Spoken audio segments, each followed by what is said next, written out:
Hello students, आप सभी का हमारे यूट्यूब चैनल पर एक बार फिर स्वागत है। आज की इस क्लास में हम लोग मॉलिक्यूलर ऑर्बिटल थ्योरी के लास्ट पार्ट का अध्ययन करेंगे। अध्ययन शुरू करने से पहले आप सभी चैनल को सब्सक्राइब कर लें और बेल आइकन को प्रेस कर दें ताकि लेटेस्ट वीडियो की नोटिफिकेशन आप सभी को मिलती रहे। आइए शुरू करते हैं। तो सबसे पहले हाइड्रोजन अणु को लेते हैं। तो हाइड्रोजन अणु के लिए बनेस और बनेस, एक हाइड्रोजन की बनेस और दूसरे हाइड्रोजन की बनेस और H2 अणु की ये मॉलिक्यूलर ऑर्बिटल्स हैं, ये एटॉमिक ऑर्बिटल्स हैं, एटॉमिक ऑर्बिटल्स, ये भी एटॉमिक ऑर्बिटल्स हैं, ये मॉलिक्यूलर ऑर्बिटल्स हैं। Atomic orbitals of hydrogen, molecular orbitals of H2 और एटॉमिक ऑर्बिटल्स ऑफ हाइड्रोजन। अब यहाँ पे देखिए, एक हाइड्रोजन में केवल एक इलेक्ट्रॉन होता है, इसलिए 1 इलेक्ट्रॉन यहाँ है, यहाँ पे भी 1 है और यहाँ पे 2 हो जाएंगे। तो बॉन्ड ऑर्डर क्या हो जाएगा? बॉन्ड ऑर्डर बराबर हो जाएगा Nb माइनस Na/2। Nb में 2 इलेक्ट्रॉन, यानी कि bonding molecular orbital number of electrons in bonding molecular orbital 2 electron है, 2 रख दिए। एंटी बॉन्डिंग में number of electrons in anti bonding molecular orbital 0/2 बराबर 2/2 बराबर 1। तो बॉन्ड ऑर्डर 1, इसका मतलब दोनों हाइड्रोजन के बीच केवल एक बॉन्ड होगा और चूंकि सभी इलेक्ट्रॉन युग्मित, इसलिए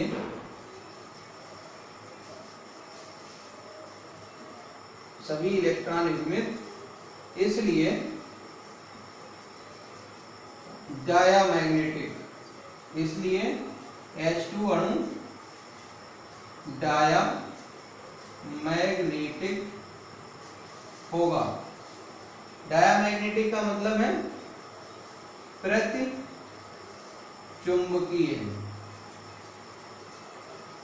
यानी ऐसे अणु जो चुंबक के द्वारा आकर्षित नहीं होते, उन्हें जो है डायामैग्नेटिक कहेंगे। अब अगर H2 प्लस ले लें, H2 प्लस अणु, तो उस कंडीशन में ये H प्लस आयन एक ले लेंगे। H प्लस आयन का मतलब एक इलेक्ट्रॉन निकल गया, तो निकल जाने पर एक इलेक्ट्रॉन यहाँ भी कम होगा। तो बॉन्डिंग मॉलिक्यूलर ऑर्बिटल में केवल यही एक इलेक्ट्रॉन आएगा, एंटी बॉन्डिंग में कोई भी नहीं होगा।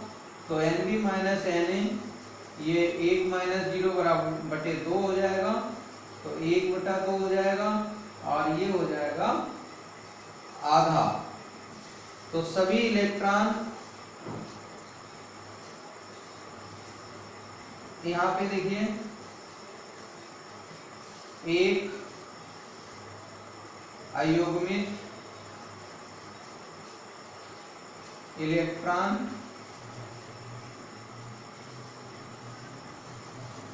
है, इसलिए H2 प्लस अणु पैरामैग्नेटिक होगा, पैरामैग्नेटिक होगा और इसे हम कहेंगे अनचुंबकीय, अनचुंबकीय। तो ये जो है अनचुंबकीय हो जाएगा, अनचुंबकीय,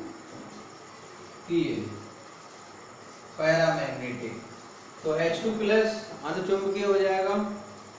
इसके बाद में अगर He2 प्लस He2 है, तो He2 में क्या होगा? यहाँ पे He यहाँ पे भी He, 2 इलेक्ट्रॉन इसमें हैं, 2 इलेक्ट्रॉन इसमें हैं, तो 2 इसमें आ जाएंगे और 2 इसमें आ जाएंगे। तो कितने हो गए? बॉन्डिंग मॉलिक्यूलर ऑर्बिटल में 2 इलेक्ट्रॉन और एंटी बॉन्डिंग में भी 2, 0/2 हो जाएगा और बॉन्ड ऑर्डर हो जाएगा 0, 0 बॉन्ड ऑर्डर होगा। इसलिए He2 जो अणु है वो अस्थायी होगा। और अब देखिए, चूंकि सभी इलेक्ट्रॉन युग्मित, चूंकि सभी इलेक्ट्रॉन युग्मित, अतः सभी इलेक्ट्रॉन युग्मित, अतः He2 अणु डायामैग्नेटिक होगा, डायामैग्नेटिक होगा। तो इस तरह से हम He2 अणु का बता सकते हैं। उसके बाद में C2 का देख लीजिए। C2 में 1s2, 2s2, 2p2, 2p तक इलेक्ट्रॉन होते हैं। इसलिए C2 के लिए यहाँ पे 2s ले लेते हैं, ये भी 2s ले लेते हैं, ये सिग्मा 2s और सिग्मा एंटी बॉन्डिंग 2s और 1s यहाँ बना देते हैं।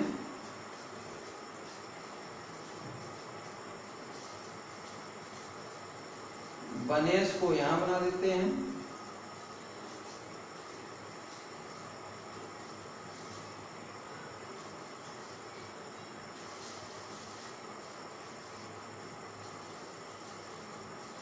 तो बनेस में 2 इलेक्ट्रॉन, 2 इलेक्ट्रॉन यहाँ हो गए, 2 यहाँ भर गए और 2 यहाँ भर गए। ये कार्बन एटम है, atomic orbital of carbon atom, molecular orbital of C2 और एटॉमिक ऑर्बिटल ऑफ कार्बन। अब इसमें बॉन्ड ऑर्डर क्या हो जाएगा ये समझना है। देखिए, ये C2 अणु है, C2 अणु और 2p, ये है 2p, इसमें px py,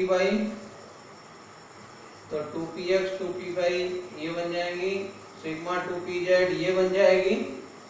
ऐसे ही यहाँ भी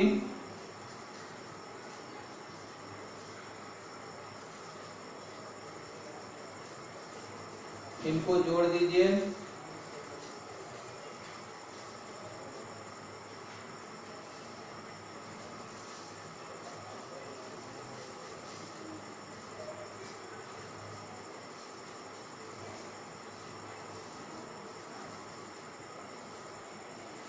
इस तरह से बन जाएगा। 2p में 2 इलेक्ट्रॉन हैं, तो 1 और 1 2, यहाँ भी 2 हो गए। अब देखिए, दोनों इलेक्ट्रॉन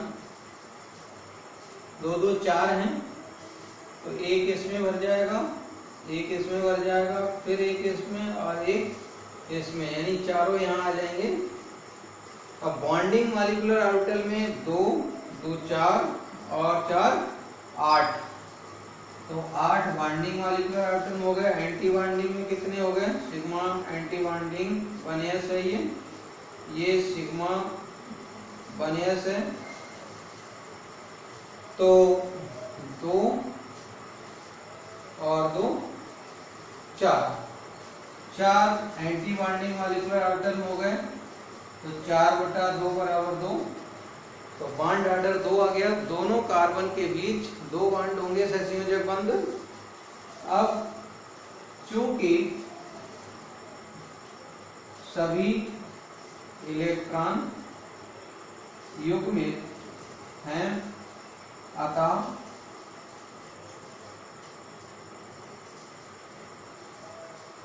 C2 अणु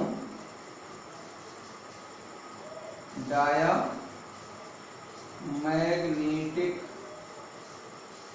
होगा। तो C2 अणु डायामैग्नेटिक होगा, इसको समझ लेना है, देख तो रहा ही होगा। इसको सही से देख लीजिए।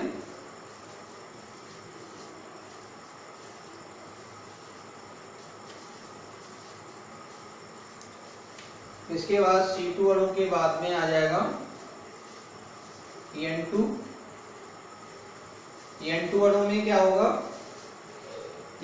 नाइट्रोजन में 7 इलेक्ट्रॉन होते हैं, तो 1s2 2s2 2p3, p में 3 होंगे तो 3 इलेक्ट्रॉन यहाँ आ जाएंगे, और जब 3 इलेक्ट्रॉन आ जाएंगे तो 3 और 3 6 हो जाएंगे, 2 2 4 और 2 6 हो जाएंगे। बाकी चित्र ऐसा ही रहेगा। तो बॉन्डिंग मॉलिक्यूलर ऑर्बिटल में 2 2 4 4 8 और 2 10 हो जाएंगे, और एंटी बॉन्डिंग में 4 ही रहेंगे, 2 और 2 4, तो यहाँ पर 6 हो जाएंगे, 6/2, और ये बॉन्ड ऑर्डर आ जाएगा 3। इसमें भी सभी इलेक्ट्रॉन युग्मित हैं, देखिए सभी इलेक्ट्रॉन युग्मित हैं, इसलिए जो N2 अणु है, N2 अणु जो है वो डायामैग्नेटिक होगा। तो इसी तरह से हो जाएगा। अब अगर मान लीजिए हम N2 प्लस की बात करते हैं, एक प्लस N2 के ऊपर लगा है, उस कंडीशन में देखिए ये कार्बन जो थे वहां पे नाइट्रोजन हो गए, क्योंकि नाइट्रोजन के लिए हम बता रहे हैं, और ये N2 हो गया।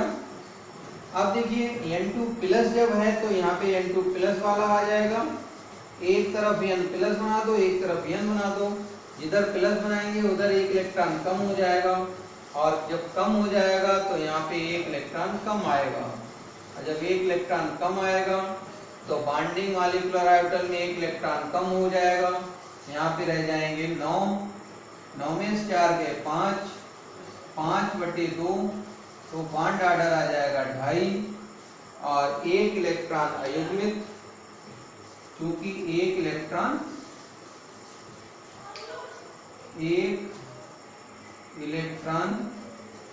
अयुग्मित है, अतः N2 प्लस अणु पैरामैग्नेटिक होगा, पैरामैग्नेटिक होगा। तो पैरामैग्नेटिक मीन्स अनुचुंबकीय होगा। अब N2 के ऊपर मान लीजिए, N2 के ऊपर 2 प्लस है, तब क्या होगा, तब यहाँ पे भी N के ऊपर प्लस लगाना पड़ेगा, और N के ऊपर जब प्लस लगाएंगे तो यहाँ भी एक इलेक्ट्रॉन कम हो जाएगा, तो ये इलेक्ट्रॉन नहीं आएगा, और जब ये इलेक्ट्रॉन नहीं आएगा तो बॉन्ड ऑर्डर, और देखिए कैसा हो जाएगा, बॉन्डिंग मॉलिक्यूलर ऑर्बिटल में 2 2 4 और 4 8 हो जाएंगे, 8 में से 4 गए 4, 4/2, बॉन्ड ऑर्डर 2 ही रह जाएगा। तो N2 2 प्लस अगर है तो बॉन्ड ऑर्डर 2 रह जाएगा, और सभी इलेक्ट्रॉन, चूंकि सभी इलेक्ट्रॉन युग्मित हैं, अतः N2 2 प्लस अणु डायामैग्नेटिक होगा, डायामैग्नेटिक होगा। तो N2 2 प्लस अणु डायामैग्नेटिक होगा। अगर मान लीजिए N2 के ऊपर एक माइनस लगा है, माइनस वाली कंडीशन में हम यहाँ पे माइनस लगाएंगे, यहाँ पे N2 के ऊपर एक माइनस लगेगा, N ऐसा ही रहेगा। जब ऐसा ही रहेगा तो 3 इलेक्ट्रॉन होंगे, जिधर माइनस लगा है उधर 4 इलेक्ट्रॉन हो जाएंगे, और 4 इलेक्ट्रॉन हो जाएंगे तो 4 और 3 7 इलेक्ट्रॉन होंगे, तो 2 2 4 और 2 6 और 6। यहाँ पे ये लिख दें, लिखा नहीं था, इससे पहले वालों में भी यही रहेगा 2px pi 2py sigma 2pz pi anti bonding 2px pi anti bonding 2py sigma star 2pz। ये ऐसे ही लिखा रहेगा। N2 के जितने भी टाइप हैं, चाहे वो N2 प्लस हो, चाहे N2 2 प्लस हो, चाहे N2 माइनस हो, चाहे N2 2 माइनस हो, चाहे केवल N2 हो, चाहे C2 हो, उन सभी में ये पाई 2px pi 2py sigma 2pz pi anti bonding 2px pi anti bonding 2py और सिग्मा एंटी बॉन्डिंग 2pz इसी कंडीशन में रहेंगे, सेम ध्यान रखना है। अब देखिए N2 माइनस में क्या होता है, यहाँ पे 4 इलेक्ट्रॉन हो गए, तो 2 2 4 2 6, 4 और 3 7 हैं, तो 1 इलेक्ट्रॉन बचा वो यहाँ आ जाएगा, और जब 1 इलेक्ट्रॉन यहाँ आ जाएगा तो उस कंडीशन में बॉन्ड ऑर्डर क्या हो जाएगा, बॉन्डिंग ऑर्बिटल में 2 2 4 2 6 2 8 और 2 10 इलेक्ट्रॉन होंगे, और एंटी बॉन्डिंग में 2 2 4 और 1 5, तो बॉन्ड ऑर्डर हो जाएगा 2.5 आ जाएगा, क्योंकि 1 इलेक्ट्रॉन अयुग्मित है, 1 इलेक्ट्रॉन अयुग्मित है, तथा N2 माइनस अणु पैरामैग्नेटिक होगा, पैरामैग्नेटिक होगा। तो यहाँ पे N2 माइनस अणु की बात आ गई। अब हम O2 की बात करते हैं। O2 अणु चित्र सेम रहेगा, बहुत ज्यादा अंतर नहीं है। O2 में ये समझना है कि जहाँ N माइनस है वहाँ O हो जाएगा, जहाँ पे N है वहाँ पे O हो जाएगा, जहाँ पे N2 है वहाँ पे O2 हो जाएगा। तो ऑक्सीजन में 1s2 2s2 2p 4 होता है, तो 2p में 4 बनाना है। यहाँ पे 2p में 4 पहले से ही है, 4 और 4 8, ये तो सेम भरा रहेगा वैसे ही जैसा था, 2 2 4 और 2 6 और 2 8, 8 में 1 इलेक्ट्रॉन यहाँ आ जाएगा और 1 इलेक्ट्रॉन यहाँ आ जाएगा, तो एक एक इनमें रहेगा। तो इस तरह से बॉन्डिंग मॉलिक्यूलर ऑर्बिटल में 2 2 4 2 6 2 8 2 10, और एंटी बॉन्डिंग में 2 2 4 और 2 6, तो 10 माइनस 6 बराबर हो जाएंगे 4/2, और ये आ जाएगा 2। तो यहाँ पे चूंकि 2 इलेक्ट्रॉन अयुग्मित हैं, अतः O2 अणु पैरामैग्नेटिक होगा। इसके बाद में O2 के ऊपर 1 प्लस अगर होता है तो क्या होगा, इसको भी समझ लीजिए। अब देखिए अगर O2 प्लस है तो एक O पे इधर प्लस बना दीजिए, इधर O रहेगा, O2 के ऊपर 1 प्लस हो जाएगा, और जिधर प्लस बनाया है उधर 1 इलेक्ट्रॉन कम हो जाएगा, और जब 1 इलेक्ट्रॉन कम हो जाएगा तो यहाँ से 1 इलेक्ट्रॉन कम हो जाएगा, और यहाँ से 1 इलेक्ट्रॉन जब कम होगा तो ये एंटी बॉन्डिंग मॉलिक्यूलर ऑर्बिटल में 1 इलेक्ट्रॉन कम हो जाएगा, 6 की जगह हो जाएंगे 5, तो फिर यहाँ पे 5/2 आ जाएगा, और यहाँ 2.5 हो जाएगा। एक अयुग्मित इलेक्ट्रॉन होगा, 1 इलेक्ट्रॉन अयुग्मित, अतः O2 प्लस अणु पैरामैग्नेटिक रहेगा, यानी O2 प्लस भी पैरामैग्नेटिक होगा। अब अगर O2 के ऊपर 2 प्लस है, 2 प्लस लगा दिए तो इस ऑक्सीजन पे भी 2 प्लस हो गए, इस पे भी 1 प्लस, इस पे भी 1 प्लस। 1 प्लस होने से 1 इलेक्ट्रॉन कम हो जाएगा, इधर भी, तो ये भी इलेक्ट्रॉन फिर नहीं रहेगा।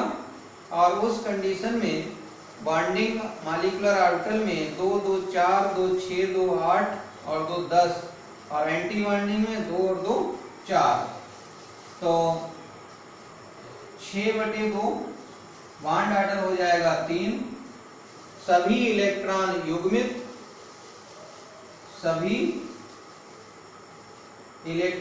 युग्मित हैं, अतः O2 2 प्लस अणु डायामैग्नेटिक होगा।